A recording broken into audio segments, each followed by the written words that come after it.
राधे कृष्णा मेरे प्यारे दोस्तों, आप आ गए हैं अपनी प्यारी सौम्य किशोरी के साथ। आज की कहानी इस सब्जेक्ट के ऊपर है, एक नए कदम और एक नए विचार के साथ।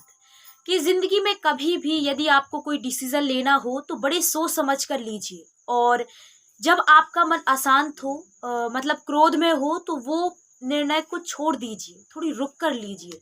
क्योंकि जो आपके मस्तिष्क में जो अदर गंदगियां होती हैं जीवन में, वो गंदगियां ऊपर आ जाती हैं। इस टॉपिक को समझते हैं एक कहानी के द्वारा। बहुत ही गजब की कहानी है, आपको बहुत ही आनंद आएगा। और विचार करना मत भूलिएगा, क्योंकि मैंने कहा था कि जीवन में आपको महान बनना है तो आपको पहले विचार ही करना पड़ेगा। आज की कहानी स्टार्ट होती है गौतम बुद्ध से। गौतम बुद्ध एक बार अपने पूरे काफिले के साथ, मतलब अपने शिष्यों की मंडली के साथ भ्रमण करने को निकले। तो एक ऐसे गांव पर गए, वहां पर उन्होंने प्रवचन दिया। तो उनके प्रवचन सुनने के लिए एक गरीब व्यक्ति आया था। गरीब था, उसके घर में कुछ नहीं था। उसके अंदर बहुत अच्छी भी आदतें थी, लेकिन उसने सोचा कि अब मेरा संसार से पूरा मन भर गया है, अब मुझे गौतम बुद्ध के साथ ही रहना है, उन्हीं के साथ गुरु दक्षिणा लेनी है उनसे। गौतम बुद्ध से कहा प्रवचन के बाद में कि गौतम बुद्ध, मैं आपसे गुरु दक्षिणा लेना चाहता हूँ और आपके साथ ही आजीवन रहना चाहता हूँ। गौतम बुद्ध ने कहा कि हाँ, रह सकते हो, जैसे ये लोग रहते हैं वैसे तुम भी रह सकती हो, चलो। लेकिन गुरु दक्षिणा मैं बाद में दूंगा, जब मैं तुम्हारी कुछ परीक्षाएं ले लूंगा, क्योंकि गौतम बुद्ध ऐसे गुरु दक्षिणा नहीं देते थे। तो वो भी उनके साथ में चल दिया। अब उनका काफिला बढ़ता बढ़ता एक ऐसे वन क्षेत्र में पहुंचा जहां पर पानी दूर दूर तक दिख नहीं रहा था। तो थोड़ी दूर तक उन्होंने कई जगह देखा, वहां पानी नहीं दिख रहा था। तो गौतम बुद्ध ने कहा, उन्हें बहुत तेज प्यास भी लगी थी। एक बरगद के वृक्ष के नीचे बैठे, सभी शिष्य बैठ गए थे उनके नीचे। वो बरगद के वृक्ष के नीचे जो मिट्टी की ऐसी पट्टी राउंडली बनी रहती है, उस पट्टी के ऊपर बैठे हुए थे और सभी नीचे बैठ गए।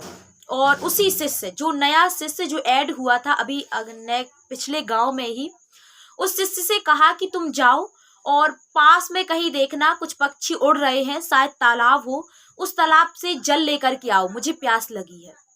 और उनका जो कमंडल था, शिष्य वगैरह लिए हुए थे, वो कमंडल देते हुए गौतम बुद्ध ने कहा, जाओ इसमें पानी लेकर के आओ। वो उस तालाब के पास में गया, लेकिन उसने क्या देखा कि बहुत सारे जो जंगली जीव जंतु हैं उस तालाब में भगदड़ मचा रहे हैं, उछल कूद मचा रहे हैं, कूद रहे हैं, उछल रहे हैं। और जैसे ही उस शिष्य को देखा, जो नया शिष्य था, उस शिष्य को उन जीव जंतुओं ने देखा, तो मनुष्य को देखते ही वो सारे भाग गए।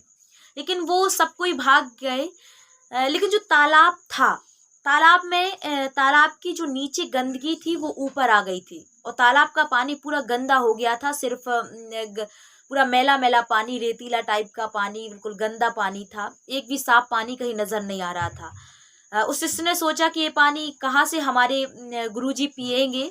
तो वो वैसे ही खाली कमंडल लेकर के गौतम बुद्ध के पास वापस आ गया। गौतम बुद्ध ने कहा, पानी लेकर के नहीं आए? उस शिष्य ने कहा कि पानी कैसे लाता, सारी बात बताई कि बहुत गंदगी थी, उस पानी में बिल्कुल साफ नहीं था, आप कैसे पीते, इसलिए मैं नहीं लाया। गौतम बुद्ध ने कहा, ठीक है, थोड़ी रुक करके फिर कहा, अब जाओ और अब पानी लेकर के आना। उसने कहा, गजब कर दिया। मन में उसने कुछ नहीं कहा, लेकिन उसने सोचा कि ठीक है, इनका आदेश है तो जाता हूँ। लेकिन रास्ते में उसने सोचा कि बुद्ध ऐसा पानी पिएंगे, गंदा पानी पिएंगे, मुझे तो कुछ समझ में नहीं आता इनकी बातें। लेकिन उसने कहा, कोई बात नहीं, इन्हें कहा है तो जाना ही पड़ेगा। वो तालाब के पास गया और उसने देखा कि जो गंदा पानी था, मतलब गंदा, पूरा तालाब कीचड़ से भर गया था, एक भी साफ पानी नहीं दिख रहा था। वहां उसी जगह बिल्कुल शांत तालाब था। पूरी कीचड़ नीचे जमा हो गई थी और तालाब बिल्कुल शांत, निर्मल जल उस तालाब में दिख रहा था। उसे आश्चर्य हुआ, कुछ समझ में नहीं आया, और उसने कमंडल में पानी भरा और डायरेक्टली गौतम बुद्ध के पास में आया।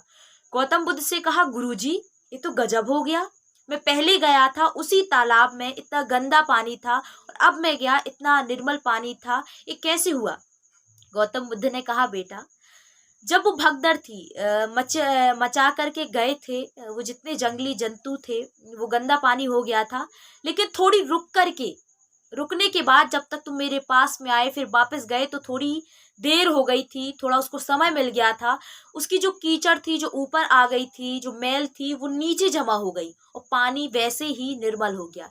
ऐसे ही कई बार हमारे साथ होता है कि हमें जब क्रोध आता है, जब हमारा मन अशांत रहता है, हमें कुछ समझ में नहीं आता, तब हमारे मन के अंदर भी कई प्रकार की गंदगियां एकत्रित हो जाती हैं, जो हमने अन्यत्र कहीं सुनी हो, परिवेश में किसी के प्रति ईर्ष्या, द्वेष, तो हमारा मन अशांत हो जाता है और गंदगियों से भर जाता है। उस समय पर कोई भी डिसीजन ला ना लें और किसी से भी कोई गंदी बात मत बोलें, क्योंकि कहते हैं कि क्रोध में बोली गई बातें और ज़्यादा चुभती हैं, और वो सत्य भी बातें कई बार लोग बोल देते हैं। तो आप क्रोध में शांत रहिए, और जब आपका मन, आपका मस्तिष्क शांत हो जाए, फिर आप कोई भी निर्णय, कोई भी बात कीजिए उस तालाब की तरह। इसी के साथ मैं सौम्य किशोरी आपसे विदा लेती हूँ, और मैं यही चाहूंगी कि आप जीवन में सफल रहें और हों। इसी शुभकामनाओं के साथ मैं आपसे विदा लेती हूँ, लेकिन अंत में यही कहना चाहूंगी कि हमारे पसीने की हर बूंद को मोती सा चमकाएंगे, और माँ तू सपने बड़े दिखाना, उसे पूरा करके हम दिखाएंगे। हरे कृष्णा, राधे राधे।